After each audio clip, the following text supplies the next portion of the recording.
If you're thinking about trying intermittent fasting to lose weight, you need to hear this first. A meta-analysis published just 2 months ago analyzed 15 different studies involving 758 people. And what they found is important, but it's probably not what you've been hearing on social media. Here's the truth. Intermittent fasting works for fat loss, but there's a massive gap between what the research actually shows and what gets sold to you online. Today, I'm breaking down what over 127 peer-reviewed studies reveal about intermittent fasting for weight loss, the real mechanisms, the actual results, the people who should never try this, and most importantly, whether this is right for you. No hype, no products to sell, just science. Let's start with what the numbers actually tell us. A systematic review published in March 2025 analyzed 15 randomized controlled trials. These studies tracked people practicing intermittent fasting over periods ranging from 8 to 12 weeks. The average weight loss? 3.73 kilograms. That's about 8.2 pounds over roughly 2 to 3 months. Now, let me put that in perspective. That's approximately 0.5 to 1 pound per week, not 1 pound per day, not dramatic overnight transformations. Real sustainable fat loss that aligns with what physiologists consider healthy and maintainable. But here's what's interesting. That same analysis found improvements beyond just the number on the scale. Total cholesterol dropped by an average of 6.31 milligrams per deciliter. LDL cholesterol, the type associated with cardiovascular risk, decreased by 5.44 milligrams per deciliter. These aren't dramatic drops, but they're meaningful for metabolic health. Now, before you think intermittent fasting is somehow superior to other approaches, you need to know something important. A 2023 meta-analysis compared intermittent fasting directly to continuous calorie restriction in people with obesity.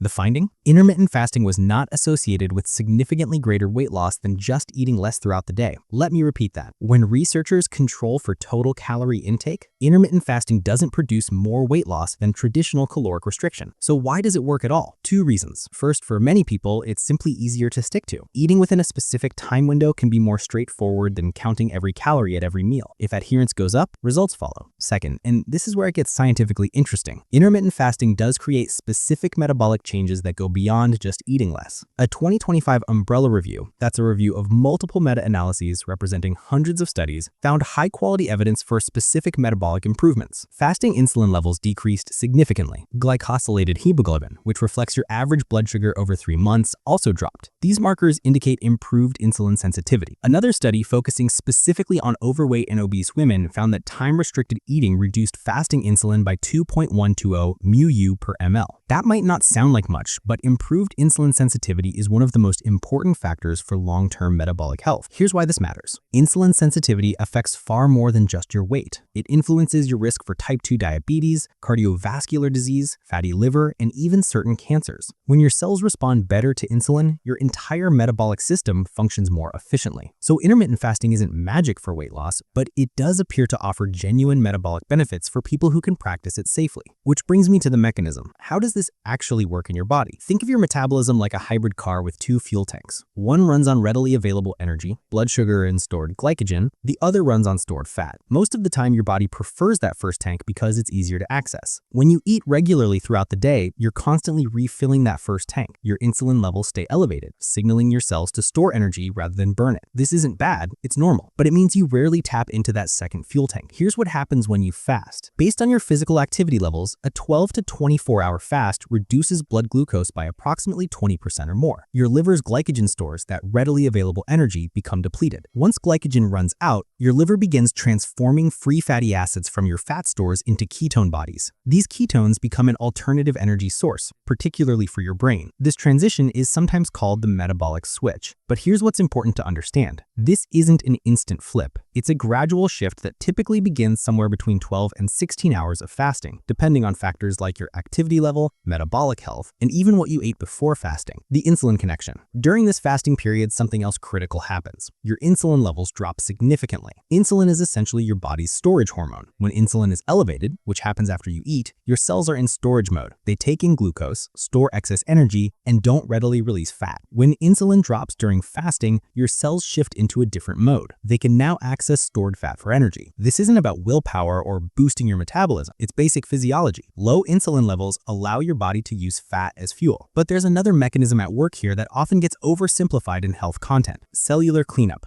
Autophagy. When you fast for extended periods, your body activates a process called autophagy. The word literally means self-eating, which sounds alarming until you understand what's actually happening. Autophagy is your cellular recycling system. It breaks down and removes damaged cell components, misfolded proteins, and dysfunctional organelles. Think of it as your cells taking out the trash and recycling what they can. Research shows that intermittent fasting increases specific markers associated with autophagy, proteins like LC32, Beclin-1, and ATG proteins. This process may contribute to some of the metabolic and longevity benefits associated with fasting. But, and this is critical, more isn't always better. Prolonged calorie restriction with excessive autophagic activation can actually be harmful. It can trigger autophagic cell death, where cells essentially self-destruct. This is why extreme fasting protocols can be dangerous. The key is moderation. Periods of fasting that stimulate beneficial cellular cleanup, followed by periods of adequate nutrition that allow your cells to rebuild and function properly. So we have three main mechanisms: glycogen depletion leading to fat oxidation, reduced insulin allowing fat release, and moderate autophagy promoting cellular health. These mechanisms explain why intermittent fasting can work. But here's what nobody wants to tell you: why it doesn't work for everyone. If you scan social media, you'll find people who lost 50 pounds with intermittent fasting. You'll also find people who tried it for months and saw minimal results. Both experiences are valid because intermittent fasting doesn't work the same way for everyone. That 2023 analysis I mentioned earlier found that while some studies showed impressive results, others showed that intermittent fasting performed no better than non-intermittent fasting diets for weight loss in people with obesity. Why such variation? Individual metabolism plays a huge role. Your starting metabolic health, insulin sensitivity, circadian rhythm patterns, stress levels, sleep quality, and even your gut microbiome composition all influence how your body responds to fasting. There's no moral judgment here. If intermittent fasting doesn't work for you, that doesn't mean you're doing it wrong or lack discipline. It might simply mean your physiology responds better to a different approach. The adherence challenge: here's something that doesn't get discussed enough in the intermittent fasting conversation: dropout rates. Multiple weight loss studies using intermittent fasting protocols show high dropout rates. Many people start with enthusiasm but find they can't sustain the eating pattern long term. And this is the most important factor in any weight loss approach: sustainability. The best diet is the one you can actually maintain. If intermittent fasting feels like a constant battle against hunger, stress, and social complications, it's probably not your optimal strategy. Some research suggests that gradually easing into intermittent fasting, starting with a 12-12 eating to fasting ratio and slowly extending the fasting window over several months, improves adherence. But even with gradual adaptation, many people find it simply doesn't fit their lifestyle or physiology. There's another critical factor we need to address. What you eat during your eating window matters far more than when you eat. Even if you're fasting sometimes, you still need to make healthy food choices overall. Multiple studies have confirmed this. The quality of your diet probably matters more than the timing of your meals. If you're fasting for 16 hours but then eating ultra-processed foods, excessive sugar, and inflammatory oils during your eating window, you're undermining the metabolic benefits fasting might provide. This brings me to the most important section of this entire video: who should never try intermittent fasting. I need you to pay close attention here. This isn't about optimizing results. This is about safety, absolute contraindications. If you fall into any of these categories, intermittent fasting is not appropriate for you. Full stop. First, if you're pregnant or breastfeeding. A 2019 study found a link between fasting during the second trimester and a higher risk of preterm birth. During pregnancy, consistent nutrient intake is critical for fetal development. There is no safe way to practice calorie-restricted intermittent fasting while pregnant. For breastfeeding women, calorie restriction can significantly impact both milk production and composition. Your baby's nutritional needs take absolute priority. Second, if you have any history of eating disorders. A cross-sectional Canadian study explored the association between intermittent fasting and disordered eating patterns. They found increased risk among adolescents and young adults. Here's why this matters. Eating disorders have a lifetime prevalence of 9% and carry significant morbidity and mortality rates. If you have any history of anorexia, bulimia, binge eating disorder, or orthorexia, intermittent fasting can trigger relapse or worsen symptoms. The rigid rules around eating windows, the focus on restriction, and the mental preoccupation with meal timing can feed into disordered eating patterns. This isn't worth the risk. Third, if you're under 18 years old. Growing bodies have heightened nutritional needs that support rapid development. Calorie restriction from intermittent fasting fasting can interfere with vital growth processes, bone development, and hormonal maturation. Adolescence is not the time to experiment with extended fasting protocols. Fourth, if you have type 1 diabetes or poorly controlled type 2 diabetes, intermittent fasting may pose significant risk for people with diabetes. A 2023 study found that a third of participants with type 2 diabetes had increased glucose levels during fasting compared to before starting the protocol. For people taking insulin or certain diabetes medications, fasting can cause dangerous blood sugar fluctuations, both hypoglycemia and paradoxical hyperglycemia. Use extreme caution and consult your doctor. Beyond these absolute contraindications, certain conditions require medical supervision before attempting intermittent fasting. If you take medications for blood pressure or heart disease, you may be more prone to electrolyte imbalances during extended fasting periods. Imbalances in sodium, potassium, and other minerals can have serious cardiovascular consequences. If you have kidney disease, liver disease, or any chronic health condition, you must discuss intermittent fasting with your healthcare provider before attempting it. These aren't suggestions or guidelines. These are safety warnings. No weight loss goal is worth compromising your health or triggering serious medical complications. Now, for those who determine that intermittent fasting might be appropriate for them, let me give you evidence-based guidance on how to approach it safely. If you've consulted with your doctor, determined you don't have any contraindications, and want to experiment with intermittent fasting, here's how to do it intelligently. Start gradually. Research shows that easing into an intermittent fasting plan helps your body adapt. Begin with the 12-12 ratio, 12 hours of eating, 12 hours of fasting. For most people, this simply means finishing dinner by 7 p.m. and not eating breakfast until 7 a.m. This isn't dramatic. You're not shocking your system. You're allowing your metabolism to gradually adapt to longer periods without food. After 2 to 4 weeks at 12-12, if you're feeling good, emphasis on feeling good, you can extend to 14-10. That might mean eating between 9 a.m. and 7 p.m. Some people eventually progress to 16-8, which is one of the most studied intermittent fasting protocols. This might look like eating between noon and 8 p.m.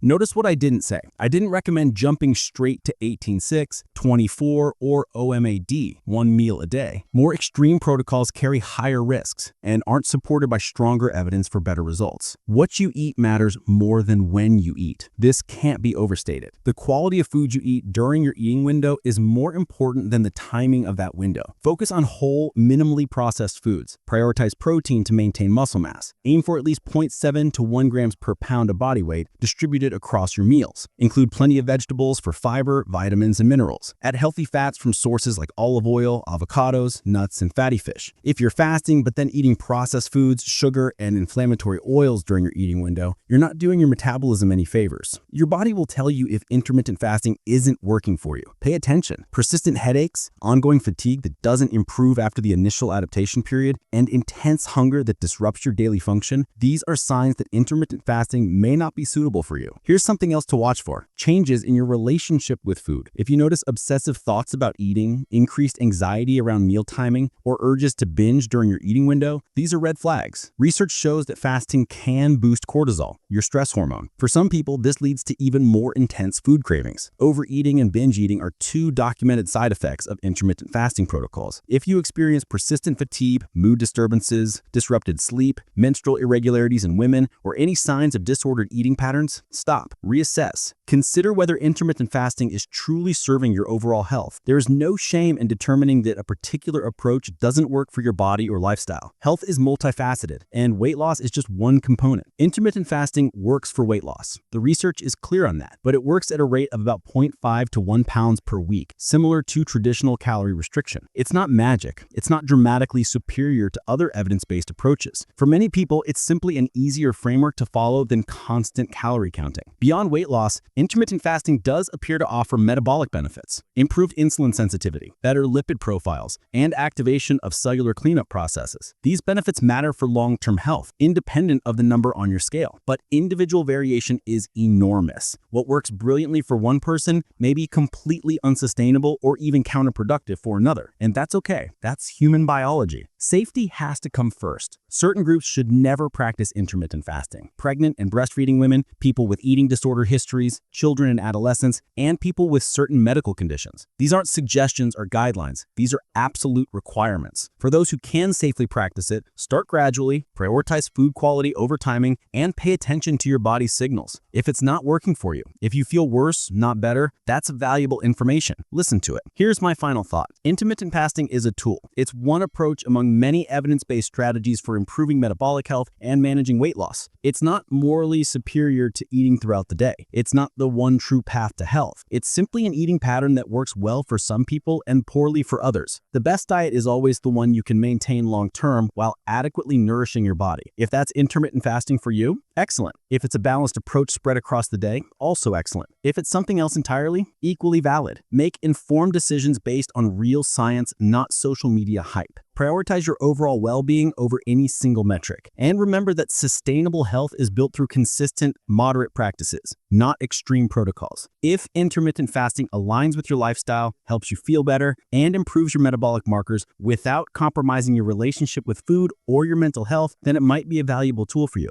But it's never the only tool, and it's certainly not worth risking your health over. Choose what works for you, do it sustainably, and always prioritize evidence over promises.